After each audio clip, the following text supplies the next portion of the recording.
মুর্শিদাবাদ জেলার কান্দি বিমলচন্দ্র কলেজ লয়ের উদ্যোগে নতুন ক্রিমিনালের ওপরে একটি সেমিনারের আয়োজন করা হলো বুধবার।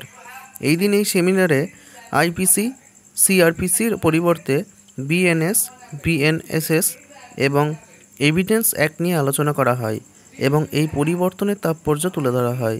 এই দিনের এই কর্মসূচিতে উপস্থিত হয়েছিলেন রাজ্য সরকারের শিক্ষা দপ্তরের প্রফেসর ডক্টর শশীনাথ মণ্ডল সহ অন্যান্য বিশিষ্ট ব্যক্তিবর্গেরা।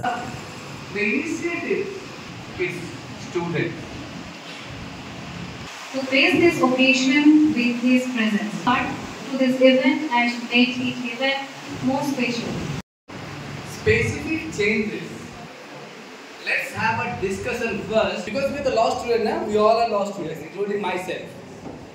আজকে যে সেমিনারটা এই বিমলচন্দ্র কলেজ আছে এখানে অ্যারেঞ্জ করেছে, সেটা মূলত হচ্ছে যে তিনটি নতুন ক্রিমিনাল ল এসেছে, পুরনো তিনটি সিআরপিসি, আইপিসি আর এভিডেন্সকে একদম সরিয়ে দিয়ে সেই তিনটি লয়ের উপরে আজকে বিশেষ একটা সভা করেছিলেন, যেখানে আমি আজকে এসে বাচ্চাদের সাথে, টিচারদের সাথে আজকে আমার ব্যাখ্যা করলাম যে নতুন কী পরিবর্তন নিয়ে এসেছে এই তিনটি আইন। আজকে আমাদের ভারতীয় ন্যায় সংহিতা, ভারতীয় নাগরিক সুরক্ষা সংহিতা আর আমাদের যে এভিডেন্স ল এসছে, হচ্ছে তিনটে লয়েতে নতুন প্রভিশনস কী এসছে, কোথায় পরিবর্তন হয়েছে, সাক্ষ্য অধিনিয়ম, ভারতীয় সাক্ষ্য অধিনিয়ম যেটা, এই তিনটেতেই আমরা আলোচনা করেছি।